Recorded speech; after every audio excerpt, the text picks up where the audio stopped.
കർത്താവായ യേശുക്രിസ്തുവിൻ്റെ നാമത്തിൽ എല്ലാവർക്കും സ്നേഹവന്ദനം. ഒരു പ്രഭാതം കൂടെ കണ്ട് കർത്താവിനെ സ്തുതിപ്പാൻ ദൈവം ഇടവരുത്തിയ കർത്താവിൻ്റെ മഹാകരുണയ്ക്കായിട്ട് ദൈവത്തിന് സ്തോത്രം ചെയ്യുന്നു. ഈ പ്രഭാത സന്ദേശം കേൾക്കുന്ന എല്ലാ പ്രിയപ്പെട്ടവർക്കും വീണ്ടും വരുന്നവനായ ക്രിസ്തയേശുവിൻ്റെ നാമത്തിൽ എൻ്റെ പ്രഭാത വന്ദനങ്ങളെ നിമിഷം അർപ്പിക്കുകയാണ്. പത്രോസിൻ്റെ 1-ാം ലേഖനം 4-ാം അധ്യായം അതിൻ്റെ 7-ാമത് വാക്യം. എന്നാൽ എല്ലാറ്റിൻ്റെയും അവസാനം സമീപിച്ചിരിക്കുന്നു, ആകയാൽ പ്രാർത്ഥനയ്ക്ക് സുബോധമുള്ളവരും നിർമ്മതരുമായിരിക്കുകയും.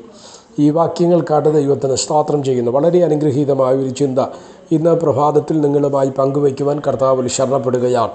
എന്നെ ശ്രദ്ധിക്കുന്ന ദൈവമക്കളോട് ഞാൻ പറയാം, ഇന്ന് ലോകത്തിൽ സംഭവിച്ചു കൊണ്ടിരിക്കുന്ന സംഭവങ്ങൾ ഓരോ ദിവസവും നമ്മുടെ കേരളത്തിലും ഇന്ത്യയിലും ലോകരാജ്യങ്ങളിലൊക്കെ സംഭവിച്ചു കൊണ്ടിരിക്കുന്ന യുദ്ധങ്ങൾ, യുദ്ധശ്രുതികൾ, അപകടങ്ങൾ, അനർത്ഥങ്ങൾ, കാലാവസ്ഥയിൽ നിന്ന് വരുന്ന വ്യതിയാനങ്ങൾ, പ്രകൃതിയിൽ നിന്ന് വരുന്ന ദുരന്തങ്ങൾ, അപകട മരണങ്ങൾ, പെട്ടെന്നുള്ള രോഗശയ്യയും അതിനോട് തുടർന്ന് സംഭവിക്കുന്ന മരണങ്ങൾ, ഇങ്ങനെ കാലം അതിൻ്റെ അന്ത്യത്തിലേക്ക് നീങ്ങുന്നു എന്നുള്ള തരത്തിൽ ഇന്ന് നമ്മുടെ മുൻപിൽ ഓരോ ദിവസവും ഇങ്ങനെ സംഭവിക്കുന്ന സംഭവ വികാസങ്ങൾ ഓർക്കുമ്പോൾ ഒരു കാര്യം നിങ്ങൾ ശ്രദ്ധിക്കുക, എല്ലാറ്റിൻ്റെയും അവസാനം വന്നിരിക്കുകയാണ്. ഇവിടെ നമ്മൾ പത്രോസിൻ്റെ ലേഖനത്തിൽ പറയുന്നത് എല്ലാറ്റിൻ്റെയും അവസാനം സമീപിച്ചിരിക്കുന്ന, ആകയാൽ പ്രാർത്ഥനയ്ക്ക് സുബോധമുള്ളവരും നിർമ്മതരുമായിരിപ്പീൻ.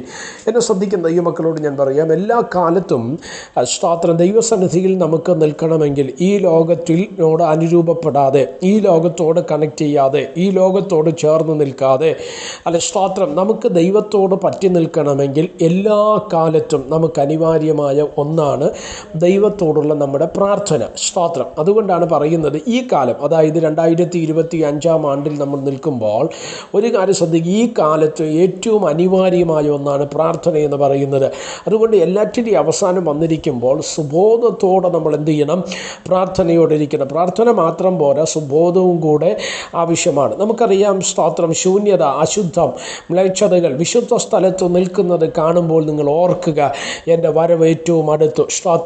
രക്ഷിക്കപ്പെടാത്തവരുടെ ഇടയിൽ, രക്ഷിക്കപ്പെടാത്ത, സ്നാനപ്പെടാത്ത, ദൈവത്തെ അറിയാത്തവരുടെ ഇടയിൽ വ്യാപരിച്ച പാപസ്വാധീനങ്ങൾ ഇന്ന് ദൈവമക്കളെന്ന് പറയുന്നവരുടെ ഇടയിലേക്ക്, അല്ലെങ്കിൽ ദൈവസഭയിലേക്ക്, അഭിഷക്തന്മാരെന്ന ഗണത്തിനകത്തേക്ക് പാപത്തിൻ്റെ ശക്തി ഹല്ലേലൂയ ഇങ്ങനെ പടർന്നുകൊണ്ടിരിക്കുന്ന ഈ സാഹചര്യത്തിൽ നമ്മൾ ശ്രദ്ധിക്കുക, ഒന്ന് സുബോധമുള്ളവരായിരിക്കണം, പ്രാർത്ഥിക്കുന്നവരായിരിക്കണം. കാര്യം അവസാനം സംഭവിക്കുകയാണ്.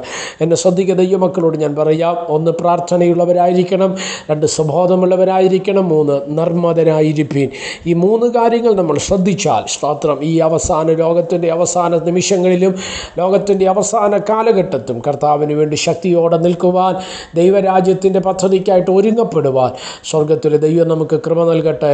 പ്രാർത്ഥിക്കാം. പരിശുദ്ധനായ ദൈവമേ, സ്വർഗീയ നല്ല പിതാവേ, ഈ സന്ദേശത്തിനായിട്ട് സ്തോത്രം ചെയ്യുന്നു. ഈ സന്ദേശം കേൾക്കുന്ന എല്ലാ പ്രിയപ്പെട്ടവരെയും തൃക്കരങ്ങൾ തരികയാണ്. അവിടെ നിന്ന് ചെറുകടി മറയ്ക്കുകയും സഹായിക്കുകയും അനുഗ്രഹിക്കുകയും ചെയ്യേണ്ടതിനായി പ്രാർത്ഥിക്കുന്നു. എല്ലാ നന്മകളാൽ ദൈവം നിറയ്ക്കണം. സകല ശൂന്യതകളെയും ദൈവം വെട്ടിമാറ്റും. ദൈവീക വിടുതലുടെ ആഴങ്ങൾ ഈ ദിവസങ്ങൾ പ്രാപിച്ചെടുക്കുവാൻ അവിടെ നിന്ന് കൃപ ചെയ്താട്ടെ. സമസ്തവും ഏൽപ്പിക്കുന്ന കൂടെ ഇരിക്കണം. മഹത്വം അങ്ങേക്ക്. യേശു കർത്താവിൻ്റെ നാമത്തിൽ പ്രാർത്ഥനകളെ കേൾക്കണം. സ്വർഗീയ നല്ല പിതാവേ, ആമേൻ. എല്ലാവരെയും ദൈവം അനുഗ്രഹിക്കട്ടെ. God bless you.